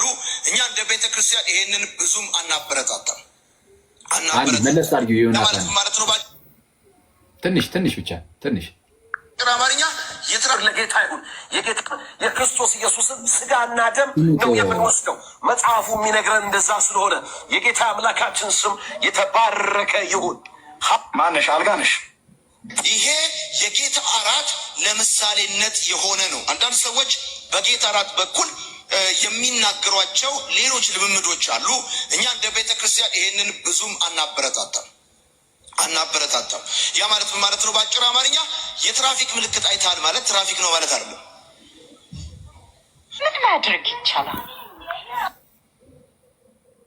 እሺ ይሄ ለዚህ ማልቀስ ይቻላል። የምር ማልቀስ ይሻላል። ማልቀስም አይሻልም የሚባል ነገር የለም። ለዚህ ማልቀስም አይሻልም። ማልቀስ ይሻላል እንዴ? አዎ ይሻላል። እሺ ሰው የትራፊክ እንትን አየህ ማለት ትራፊክ አይደለም ማለት ነው ምናምን። ሰው ህብስትና ወይንን የጌታ ስጋና ደም ምሳሌ እንጂ እንደዛ አየህ ማለት የህብስትና በቃ የጌታ ስጋ ነው ማለት አይደለም። ስለዚህ አንዳንዶች በጌታ እራት ላይ የሚናገሩት አንዳንድ ነገር አለ፣ እኛ አንቀበልም እንደ ይርሳናል። ስለዚህ አንዳንዶች በጌታ እራት በኩል የእግዚአብሔር ጸጋ ይቀበላለሁ ምናምን ብትል አይቀበልም። የትኛው ነው ትክክል? የትኛው ነው መጽሐፍ ቅዱስን እያነበበ ያለው ወይም እየተረዳ ያለው? እንዴት የምታውቁት? መጽሐፍ ቅዱስን ተረዱት ተረዳችሁት አልተረዳችሁት የሚለው ደስ በምንድን ነው የምታውቁት? እሺ አንዳንድ ሰው ኮመንት አይጻፍ አርፈህ ተቀመጥ አለብለህ ስትታሰር ይገባል። አንዳንድ ሰው እሺ አንተ ልብ ይጠይቃል ላልኩኝና ከዛ በኋላ የታሰርኩ ጊዜ ይሄው ልብ ይጠይቃል ቢሉኝስ ይብራብኝ። እሺ ሰው ፕሮቴስታንቶች ካላችሁ ኑ ፕሊዝ ኑና በጴንጤ ውስጥ እንደዚህ አይነት ትምህርት አለ ወይ? አይኑር እያልን አይደለም ባይዘው ቢኖርም ደስ ነው የሚለን። ለምሳሌ ጴንጤዎች አይ ቅዱስ ቁርባን የእግዚአብሔርን ጸጋ የምንቀበልበት የራሱ የጌታችን ኢየሱስ ስጋና ደሙ ነው ብላችሁ ብታምኑና የእግዚአብሔርን ጸጋ የምንቀበልበት ነው ያውም ለመቀደሻነት እንድንቀደስበት የምትሉ ከሆነ ደስ ይለናል። ማለት የምንከፋው ይመስላችኋል እንደዚህ ብላችሁ ብታምኑ? ቢያንስ ግን ያው ትምህርታችሁን አሻሽላችኋል እንላለን። ስለዛ ወደ እንደዚህ አይነት አስተምሮ ብትመጡ በጣም ነው ደስ የሚለን። ስለዛ ምንድን ነው የሚቀረን? እናንተን ለማስረዳት ሌላ ለማሳመን የሚቀረን ብዙ ነገር አይኖርም። ጥምቀትን የምታምኑልን ከሆነ ቅዱስ ቁርባን የምታምኑልን ከሆነ ምን ቀረን? ብዙም የሚቀረን ነገር አይኖረንም እና ያ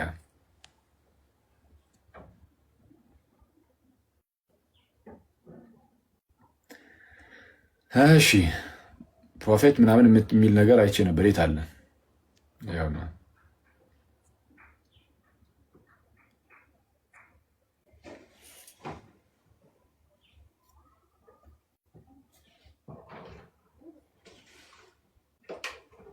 እስቲ አንድ ነብይ የገባ ነው።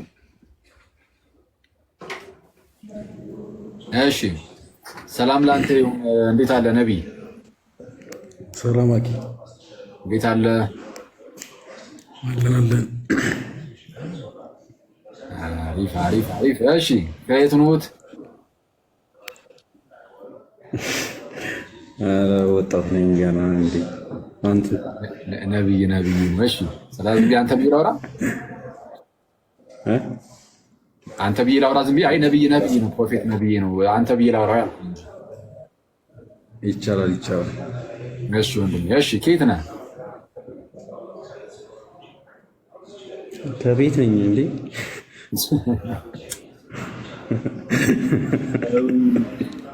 ግራኒ ነቢያቱን መቀለድ ከጀመሩ ማን ያለን ይሻላል? ኧረ ተውን እንዳታስቀስፉን። አይ እንትን ይምጥል ነው ቤት ነው ደስ ይላል። እሺ ሚዩት ነው ነበር። ለዛ ነው ሚዩት ነው ነበር። ድምጻቸው አይሰማም ነበር። ለዛ ነው። ኦኬ እሺ ከየት ነህ? ከየት ቤተ እምነት ማለት ከፕሮቴስታንት ሆነ ከየትኛው? ለጥያቄ እንዲያምጥ መናገር ካልፈለግ ችግር የለባት ነው። ችግር የለም። አይ እዚህ ላይ በማሳይ ማስረጃ ታየዋለሽ። እሺ ከየት ነው? ኦኬ ማስረጃ ላሳይና። ኧረ ችግር የለውም። ከየት እንደሆንክ ዝም ብለህ ብትነግረኝ አምን ይል እንዴ? መናገር ስለፈለግኩ ነው። ኦኬ ችግር እሺ እስኪ አንዴ ካሜራው ራሱ የት እንደሚበራ እኮ ጠፋኝ። ታውቃለህ? ከታች የካሜራ ምልክት አለ፣ ወይም ደግሞ የራስህን ተጫነውና የአፌት የሚለው ላይ ተጫነውና ከዛን ከላይ አካባቢ የካሜራ ምልክት ይመጣላል። ሴቭ በል እሱን አብረውና አብረተው ካሜራውን ወደምትፈልገው በኩል አድርጎና ወደ የጀርባውን ካሜራ መጠቀም ከፈለክ የጀርባው ካረክ በኋላ ሴቭ በል። አይከፍትም እንትን ነው። ኦኬ 1000 ስላልሞላ ካሜራ መክፈት አትችልም ተብሏል። ዝም ብለህ ንገረን በቃ እንደዚህ። ሶሪ እንግዲህ በአካል ነበር ላሳያችሁ ነበር። ሰው ስትል ልታሳየን ነው እንዴ አንተ? በእናትህ እኛ እንደዚሁ እናምናለን። ሰው ጥሩ ሊያሳየን ነው ነብዩ። ምንድን ነው እንግዲህ በእጄ ነበር የጻፍኩትኝ በእጄ ነበር የጻፍኩትኝ። ምንም ማድረግ አልችልም። ኦኬ ነው እንዴ? አባሪ ደግሞ ሰው ጥለህ ልታሳየኝ መስሎኝ እኮ የሆነ መንገድ ላይ አንዱ ሰው ጥለህ ልታሳየኝ መስሎኝ እኮ ነው። ኧረ እኔ ኦርቶዶክስ ነበርኩ። በእጄ ነበር ጽፌ ላሳየህ የነበረው አልቻልኩም።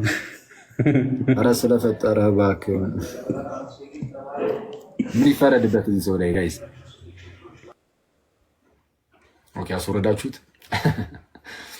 እሺ አንተ የተመታ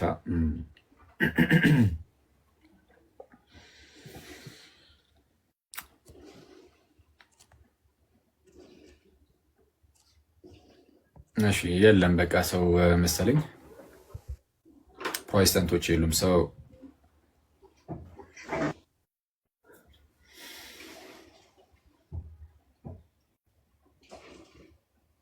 እሺ አንድሽ መኩዚ አኩላ ሊነሽ ፒስ ነው አለን ይመስገን አምላክ ፒስ አለን።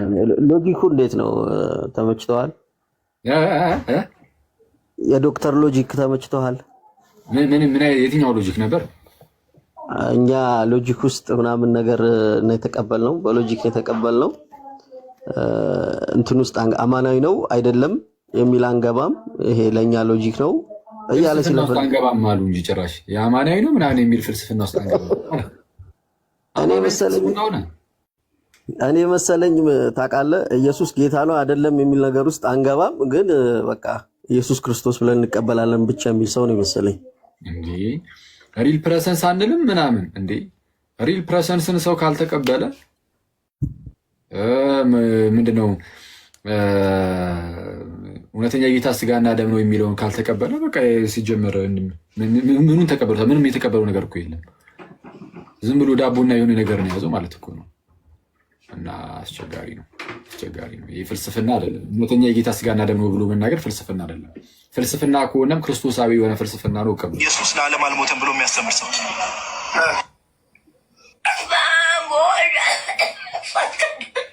መንፈስ ቅዱስ አሐዱ አምላክ ይምጣ። መንፈስ ቅዱስ መንፈስ ቅዱስ አሐዱ አምላክ ይምጣ። መንፈስ ቅዱስ ተኛ ጋር ያለው ተኛ ይሁን አደጋ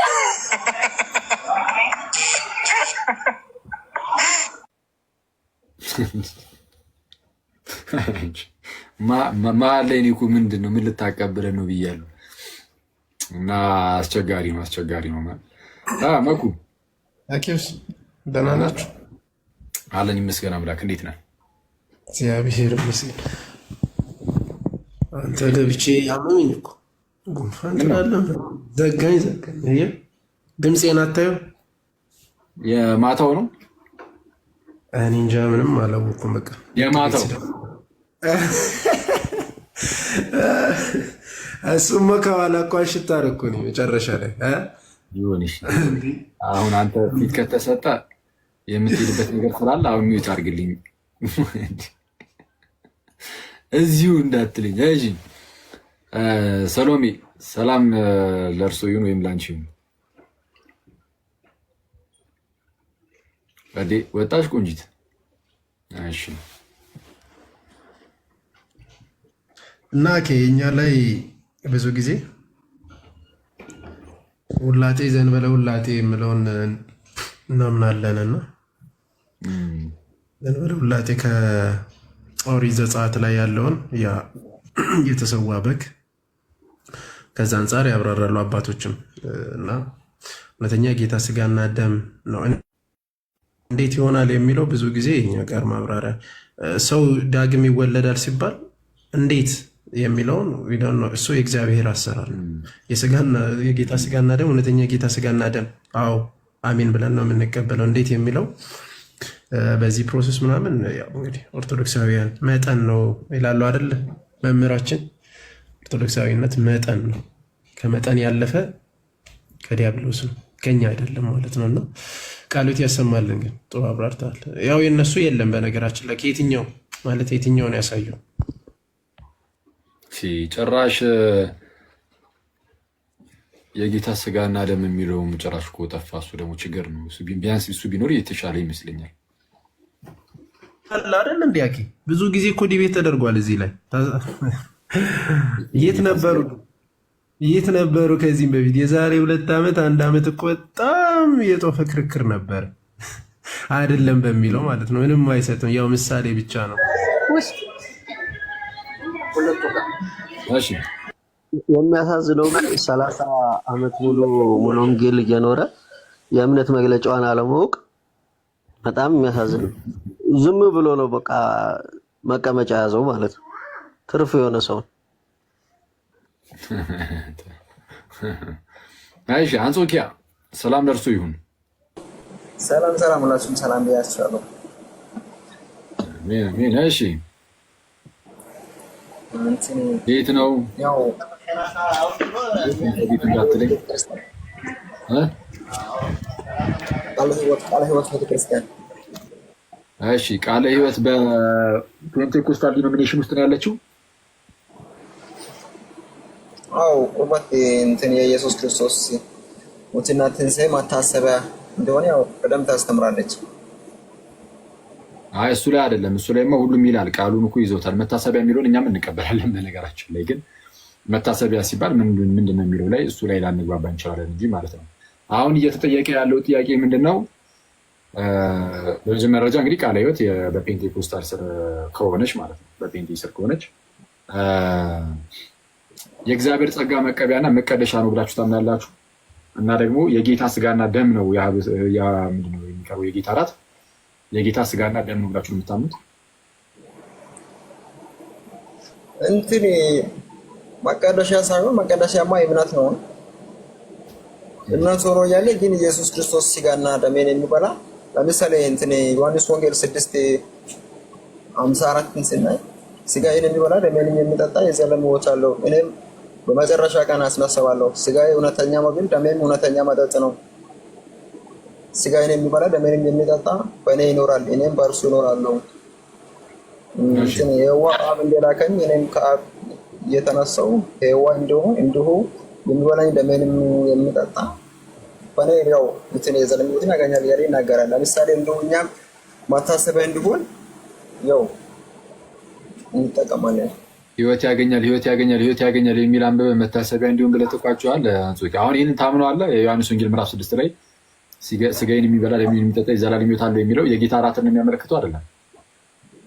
አሁን ስጋ ማለት እንትን የኢየሱስ ክርስቶስ ስጋ ማለት ያው እራት ማለት ስጋ እኮ ነው። ምንድነው ልዩነቱ? የጌታ እራት ከሆነ እዚህ ጋር ዳሜንና ስጋሄን ማለት አሁን ቁርባንና እኔ እንደዛ ብዬ ነው ማለት ነው የምንጠቀመው። ምንድነው ልዩነቱ? ጌታችን ኢየሱስ ስጋዬና ደሜን ሲል የጌታ እራትን የሚያመለክት ነው ብዬ አምናለሁ። የጌታ እራት እንደዚህ አታምንም? አምናለሁ። እኔ እንደዛ ነው ማምነው። የጌታ እራት ነው ብዬ ነው ማምነው። ለዚህ እኮ ነው መልስ ሰጠው። ታዲያ ምንድነው አሁን ችግሩ? እዚህ ጋር ደሜን የሚጠጣ ስጋዬን የሚበላ በእኔ ይኖራል። ምንድነው ልዩነቱ ታዲያ? ጥሩ ነው። አሁን ኩስ እሺ፣ አሁን ይሄን አንተ ማለት ጥሩ ነው። አሁን አንተ በቃ መጽሐፍ ቅዱስን የምታነብ ጥሩ ሰው ሆነ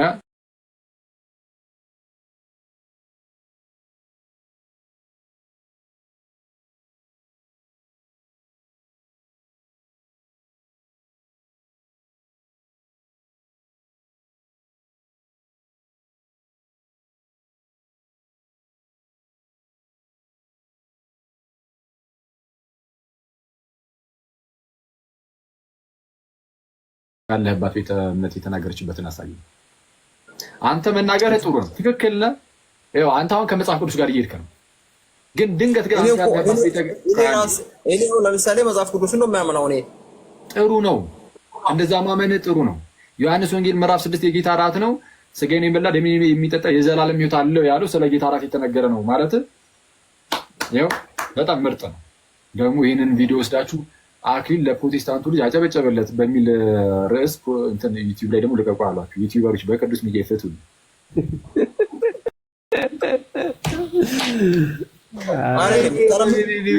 ሁሉም ፕሮቴስታንት ማለት እንደዚህ ነው እኮ የሚያምነው። እሺ አንጾኪያ ልጨርስ። እሺ ፕሮቴስታንቶች ዮሐንስ ወንጌል አሁን መጀመሪያ ከአንተ ልጀምር። አሁን አንተ ላይ ትኩረት አድርግ እና ዮሐንስ ወንጌል ምዕራፍ 6ን ተጠቅመህ ስጋዬን የሚበላ ደሜን የሚጠጣ የዘላለም ሕይወት አለው ይላል ብለህ ከጌታ እራት አንጻር አስረዳህ። ይህ በጣም ትክክል ነው፣ ክርስቲያናዊ ነው። ይህ በቃ የእግዚአብሔር ፍቅር የጌታችንም ንግግር ነው። አለቀ።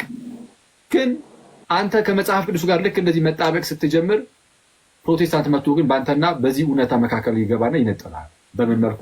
ይህ ስለ ጌታ እራት አያወራም እያለ እኔ ፕሮቴስታንትን ሳይሆን የሚያምነው እኔ መጽሐፍ ቅዱስ የተጻፈው ጥሩ ነው። ግን አሁን አንተ መጽሐፍ ቅዱስን ማመንህ እያበረታታው ነው፣ በጣም ጥሩ ነው እያልኩኝ። ግን ፕሮቴስታንት ደግሞ አሁን አንተ ያለህበት ቤተ እምነት ደግሞ እንዳንተ እያመኑ አይደለም። አንተ ምንድነው ልባም ከሆንክ እና የምር መጽሐፍ ቅዱስን ከሆነ የምታነበው እና የምትቀበለው የምታምነው መጽሐፍ ቅዱስን ከሆነ እንግዲያውስ መኖርም ያለብህ መጽሐፍ ቅዱስ በትክክል የምንማርበት ወይም ትክክለኛ የመጽሐፍ ቅዱስ መረዳት ያለበት ቦታ ነው ሄደ ማምለክ ያለብህ እንጂ አንተ ምንድነው ስጋዬን የበላ ደሜን የጠጣ የዘላለም ሕይወት አለው ይላል። ስለዛ እንደዚህ ብለው ያስተማሩኝ እኮ እንትን የፕሮቴስታንት አባቶች ናቸው እኮ እንደዚህ ብሎ ለእኛ እንትን ያስተማሩ እንደዚህ ብሎ አስተምሩ ወይ እነሱ ናቸው። እኔ ተረጋይታ መጣሁ እነሱ አስተምሩኝ። ወይ አንዴ ከትልቅ ይቅርታ ጋር አንተ ያመጣኸው ከነሱ ተምረህ ሳይሆን ከመጽሐፍ ቅዱስ ተምረህ ነው።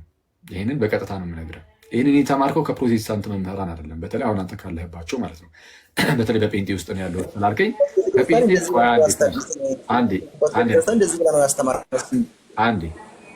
ከጴንጤ መምህራን እንደዚህ አይነት ትምህርት አታገኝም። እንደዚህ አይነት ትምህርት የምታገኘው ከመጽሐፍ ቅዱስ ነው። ከጴንጤ መምህራን እንዲህ አይነት ትምህርት አግኝቻለሁ ካልክ አንድ ማስረጃ ስጠን እስኪ። በመጽሐፍትም በቪዲዮም ሊሆን ይችላል። ምንድነው ስጋዬን የሚበላ ደሜን የሚጠጣ የዘላለም ሕይወት አለው የሚለው ምንድነው? የጌታ እራትን ያመለክታል ያሉበት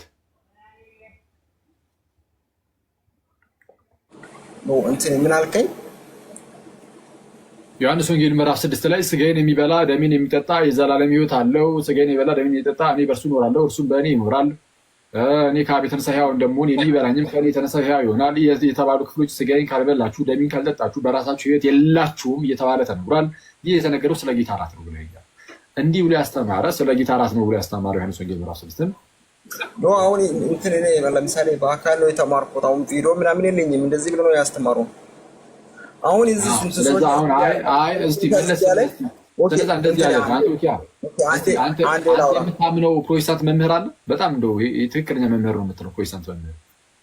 ኦኬ ለምሳሌ እዚህ ሶሻል ሚዲያ ላይ እንትን የሚያወራው ነገር አንዳንዱ በጣም ስህተት ነው። ለምሳሌ እንትን ያዕቆብ መልእክት ምዕራፍ 2 ቁጥር 20 ምናምን ላይ ያለውን እምነት ብቻ ያድናል አይልም። እምነት ከስራ ተለይቶ ይሞታ ነው። እሱ እኔ አላምንም።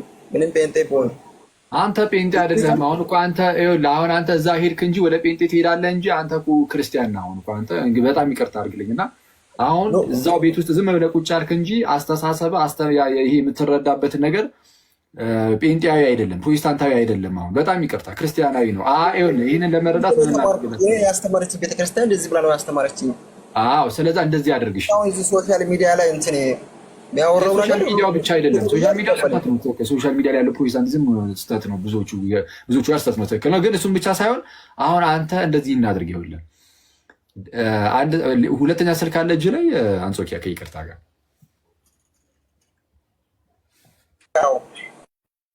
ደውልና አንድ የራስ ቤተክርስቲያን ፓስተር ጋር ደውልና ስጋዬን የበላ ደሜን የጠጣ የዘላለም ሕይወት አለው ይላል። ይህ ስለ ጌታ እራት ነው ወይስ አይደለም ብለህ እስቲ እየሰማንህ ጠይቅና እንመን። ላውድ ላይ አድርገው። ላውድ ላይ ክፈተው። ሚዩቱን አንጾኪያ ወድሜ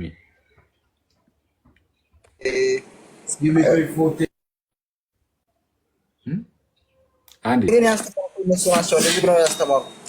አኩስ ደውል ፓስተርህ ጋር ደውልና ስጋዬን የበላ ደሜን የጠጣ የዘላለም ሕይወት አለው ይላል መጽሐፍ። ይህ ስለ ጌታ እራት ነው ወይስ አይደለም ብለህ ጠይቅ። አንዴ ከይቅርታ ጋር እዚህ ካልሆነ የዘላለም ሕይወት ካልሰጠ ለምንድን ነው ታዲያ ስጋ የምንበላው? እንትን ደግሞ ታዲያ ለምንድን ነው እሱን እኮ ነው የምልህ። እሱን ከዛ እኔ ያስረዳሃለሁ። አሁን አንተ ክርስቲያናዊ ሆነሃል። ኦልሬዲ ይዘው ቁጭ ብለህ ክርስቲያን ነህ አንተ ማለት ወደ የክርስትና አይነት እንትን ነው ሙሉ ብሎ አስተምሮ። አሁን ጠይቅና ትሰማለህ። አንዴ ጠይቅ፣ ደውል ፕሊዝ፣ ከይቅርታ ጋር ማለት ነው ካላስቸገርም። ለምሳሌ እኔ የተማርኩት እንደዚህ ነው፣ ግን ለእነሱ አልደውልም። ለምሳሌ ለምን ምን ችግር አለው ወንድሜ ብትደውል? እሱ እንደዚህ ብሎ አስተምሮኛል። እኔ ያው እኩስ ምን ችግር አለው ብትደውልና ብንሰማ? ይሄ ነገር እንዴት ነው እስቲ በቤተ ክርስቲያናችን ብለህ ብትጠይቅልን ፕሊዝ እባክህ። ነገራችን ላይ አንተም እንድትረዳ ነው አንጾኪ። አዎ አንተም እንድትረዳ እኛም ደግሞ ያለውን ነገር እንድናውቀው እንድንረዳው ነው። እንትን ሚዩቱን አንሳውና እስቲ ደውልልን።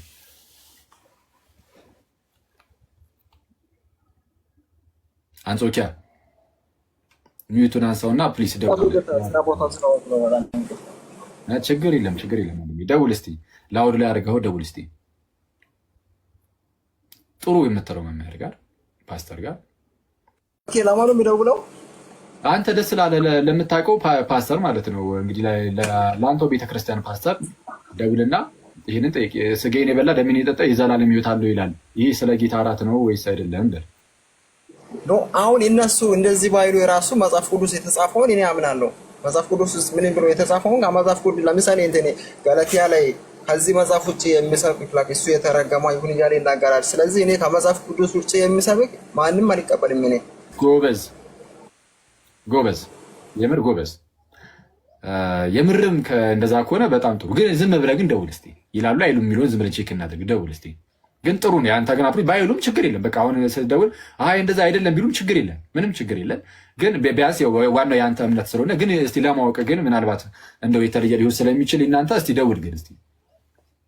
አዎ ማለት ኦኬ። በዛውም የተለየ ወንጌል የሚሰብኩ የተረገሙ ናቸው። ከነሱ ጋር ህብረት ማድረጉ ቆይ ይደውልና ወንድማችን እንትን ይላል። እሺ አንጾኪያ እሺ ኖ አሁን አልደውልም። ለምሳሌ እኔ ነው እነሱ ኢትዮጵያ ውስጥ ነው በዛት ጊዜ አላስጨንቃቸውም። ለምን እኔ በራሴ ያወቁትን እናገራለሁ። እነሱ ስህተት ነው ካሉ ደግሞ የራሳቸው ጉዳይ። መጽሐፍ ቅዱስ ተጽፏል።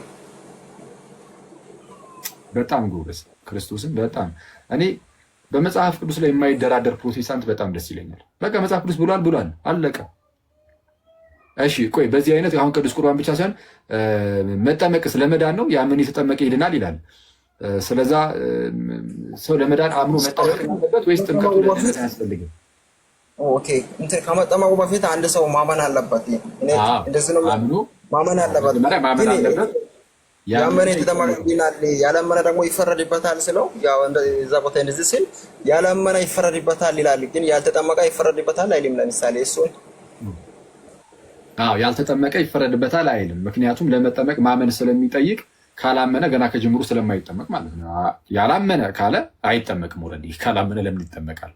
ስለዚህ አብሮ ይዘዋል እሱን። አሁን እኔ እያልኩ ያለሁት ያመነ የተጠመቀ ይድናል ይላል ጌታችን ኢየሱስ። ቅዱስ ጴጥሮስም ኃጢአታችሁ ይሰረይ ዘንድ ተጠመቁ ብሏል። በሌላ ክፍል ላይ ቅዱስ ጳውሎስም ምን ተብሏል? በሐናንያ ተነስ ስሙን እየጠራህ ተጠመቅ ከኃጢአትም ታጠብ ተብሏል። ስለዚ ጥምቀትን የምንቀበለው ያመኑ ሰዎች ጥምቀትን የሚቀበሉት ለመዳን ነው አይደለም፣ የኃጢአት ስርየትን ለማግኘት ነው አይደለም። መጽሐፍ ቅዱስን የምርም እስቲ ያው ምን ያህል እንደምትቀበለው በዛውም እንዳይሆኑ በጣም ይቅርታ እንትን አልሰማሁትም። እስቲ ደጋ በቃ ይኸውልህ ምን እናደርግ መሰለህ፣ አንተ ከኢትዮጵያ ውጭ ነው መሰለኝ? አዎ ከኢትዮጵያ ውጭ ነኝ። እሺ አሁን እንደዚህ ላይቭ ላይ ማውራት ምናምን ብቻ ነው የምትፈልገው ወይስ እንደ አሁን ዝም ብዬ እኔ እንደ ጓደኛ በውስጥ ብናወራ ይደብርሃል? ማለት ፈቃድ እኮ ነው። ይህ ሰውዬ ሊያከፍረኝ ነው እንዴ እንዳይል ወንድም ያንጾኪያ እንትን እኔ ለምሳሌ ከየትኛውም ሃይማኖት ትክክለኛውን ለራሴ የሚሆን እኔ ይቀበላለሁ።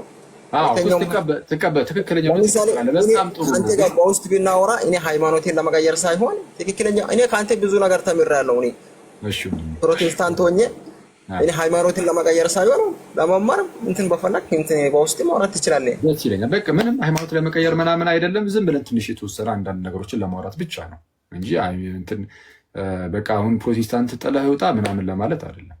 ቢያንስ ግን የአንተ መጽሐፍ ቅዱስን የምታከብር አይነት ሰው ስለሆንክ ይህንን አልቀበልም የሚሉ ሰዎች ካሉም የራሳቸው ጉዳይ እንጂ እንዴት እንደዚህ መጽሐፍ ቅዱስን ማስበልጠው የምትል አይነት ሰው ስለሆንክ ከአንተ ጋር በአውራ ራሱ አይቆጨኝም ብዬ አስባለሁ። አለቀ። ቢያንስ መጽሐፍ ቅዱስን ከሚያስበልጥ ሰው ጋር በአውራ አይቆጨኝም። ስለዛ በቃ በውስጥ እናወራለን። አንዴ ቆይ ከቻልክ በውስጥ ጻፍልኝ። ከዚህ ልክ ስትወጣ ሂድና ሰላም አኪ በለኝ። ያክብርልን። እሺ መልካም ጊዜ። እግዚአብሔር ከቻልክ ፎሎ ቢትመልሰኝ በጣም አሪፍ ነው። እሺ መልሳለሁ፣ አወራሃለሁ። እሺ ወንድም ኦኬ። እና ሰላም አሉ። እሺ መልካም ጊዜ። በርታ ምናምን አትጥፋ እንደዚህ ምናምን ነገር ጌታ ደግሞ በነገር ሁሉ ይርዳ። ማን ነው ትዝ ያለኝ? እንትና ቶኒ ትዝ አለኝ። ቶኒ አለ እስቲ እሱን እያወራ ያህል ነው የተሰማኝ። በነገራችን ላይ ቶኒ ያው በፊት ፕሮቴስታንት እያለ ያው በነገራችን ላይ ቶኒም እንደዚህ ወደ ክርስትና የሚመለስ ሀሳቡ መጀመሪያ ላይ አልነበረውም። ከልጅነቱም ጀምሮ በፕሮቴስታንት ውስጥም ስላደገ በቃ እኔ ጥምቀት ላይ ቅዱስ ቁርባን ላይ እኛ ጋር ራሱ እንደዚህ ጥምቀትን አለ ቶኒ ራሱ ከኔ ይልቅ እንደውም ከቶኒ ጋር መውራት ያለበት ያሁን ወንድማ እንዴ ቃለ ሕይወት ነው ያለው ወንድማችን። ቶኒም ቃለ ሕይወት ነበር እንዴ? አሁን እንደዛ ነበር። ምን አይነት አጋጣሚ ነው በቅዱስ ሚካኤል። ቶኒ ሰላም ላንተ ይሁን። እንዴት አለ? ሰላም እግዚአብሔር ይመስገን። ሰላም ብያችኋለሁ ወንድሜቶቼ፣ ሰላማችሁ። አሜን። እንትን ቃለ ሕይወት ነበርክ እንዴ አንተን በፊት ለካ? ቃው ላይ እዛ ነው ያደግኩት። የሚገርም ነው። አሁን ገብቶ የነበረውን ልጅ አይተዋል? ቃለ ሕይወት ነው እንትን ወጥቼ ነበር። ቃለ ሕይወት ነኝ ቅዱስ ቁርባን ሁለተኛ የጌታ ስጋና ደም ወይም ምንድነው ስጋዬን የበላ ደሜን የጠጣ የዘላለም ሕይወት አለው የሚለውን እሱን ለጌታ እራት አይደለም ካሉ የራሳቸው ጉዳይ፣ እኔ የማምነው መጽሐፍ ቅዱስን ነው እያለ ነው። የሚገርም እኮ ነው። የአንተ የበፊት አመጣጠን ታስታውሷል? በጣም እንደዛ ነው እኮ እኔም እንደዛ መስሎኝ ነው ሳድግ ነበረው። የሆነ ጊዜ የዛሬ 4 ዓመት ነው እንደዚህ ክርክር እንዳለ ራሱ ያወቅሁት። የጌታ እራትና ጥምቀት ላይ ክርክር አለ እንዴ? ይለቃል እንዴ? እዚህም ላይ ችግር አለ ምናምን ያልኩት እንደውም ኪጄ ነበር እና ኤፍሬምን ምናምን እየሰማሁ ማለት ነው። እንዴ ለካ ኦርቶዶክሳውያን ናቸው እንደዛ የሚያምኑት ምናምን ብዬ ተሳስቻለሁ ምናምን ብዬ ኪጄ የሆነ ማለት ኪጄ ነበር።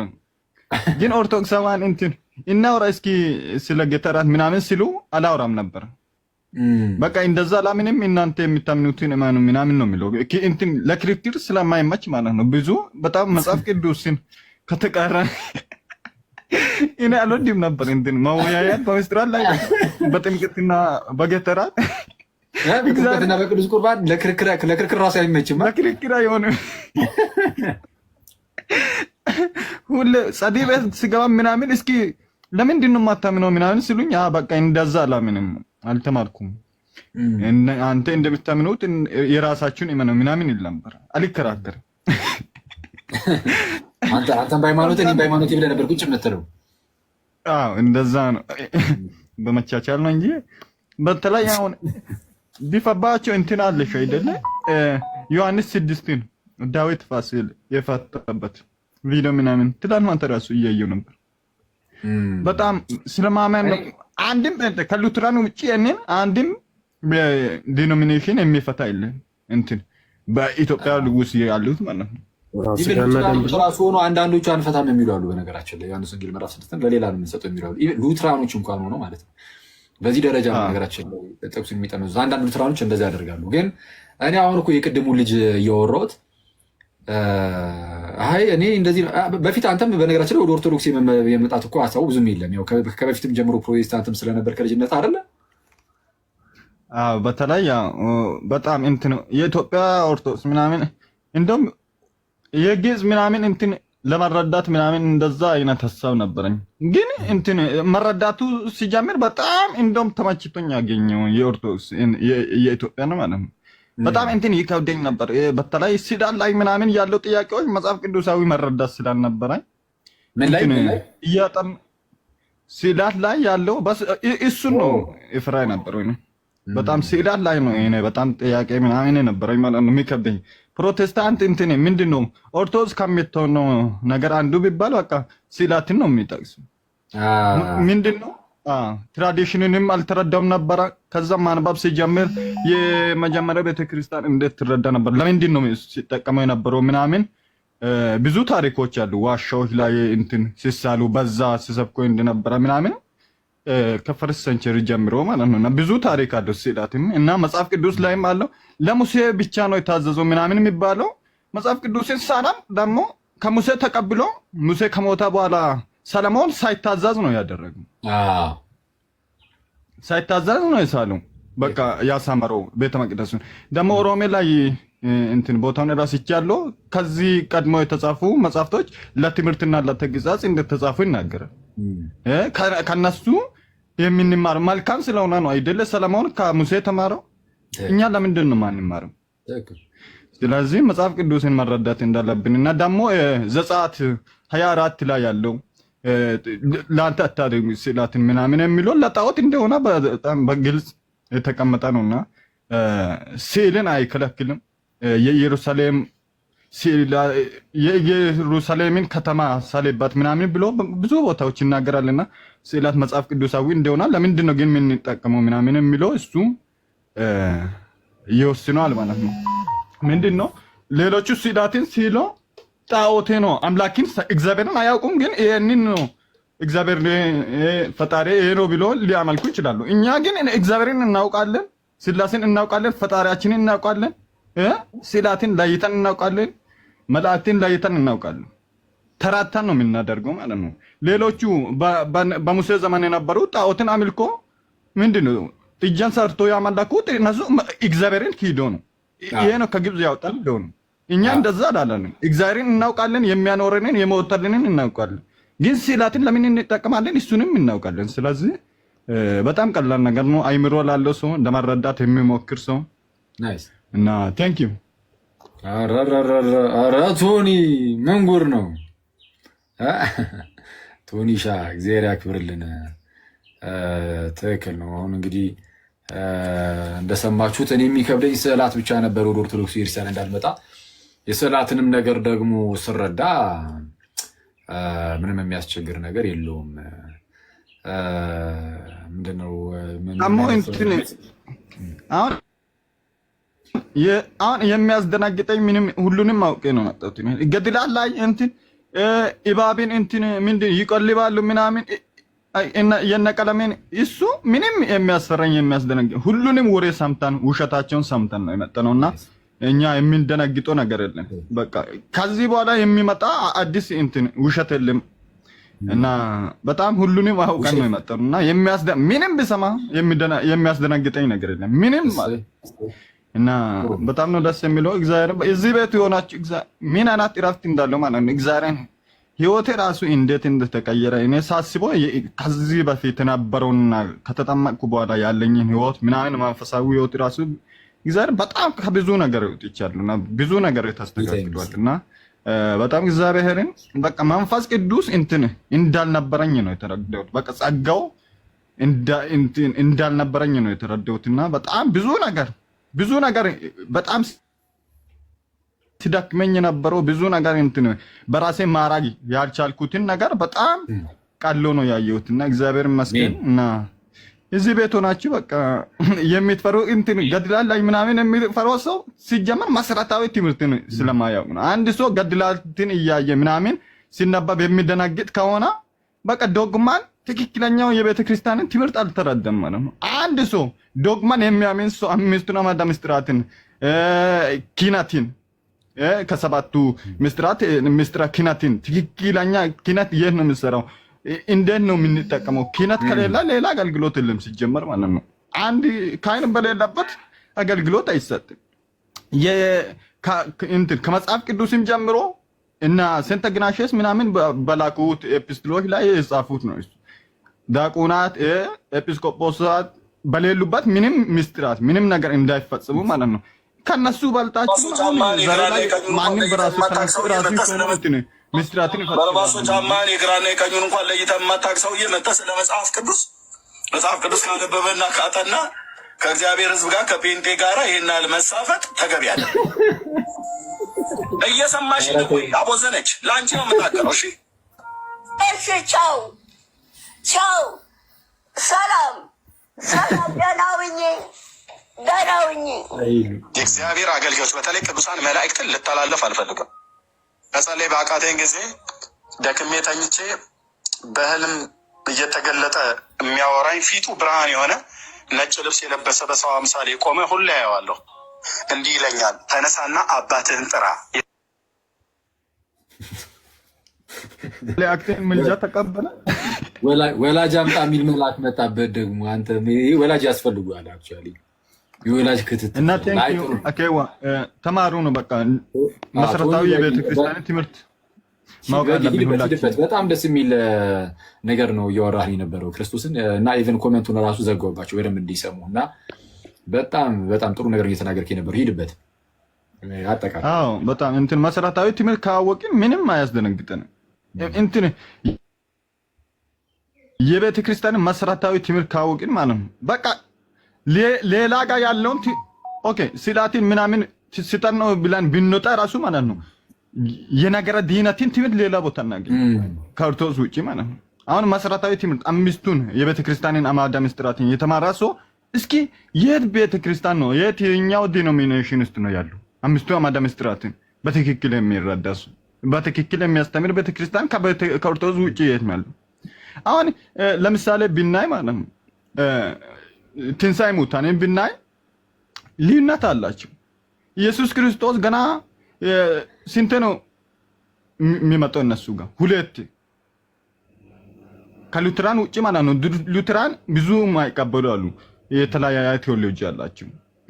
ስለዚህ ትንሣኤ ሙታን ላይ ሁለቴ ኢየሱስ ክርስቶስ ይመጣል ምናምን ብሎ አሁን ያለች እስራኤል ላይ በዚህ ምድር ላይ መጥቶ እንትን ኢራብ በሌለበት ምናምን ይናክሳል ለ1000 ዓመት ምናምን ብሎ በራሳቸው ማለት ነው። መጽሐፍ ቅዱስ ግን እንደዛ አይልም። ሐሰተኛው ክርስቶስ ሳይገለጥ በፊት እንነጠቃለን ይላሉ።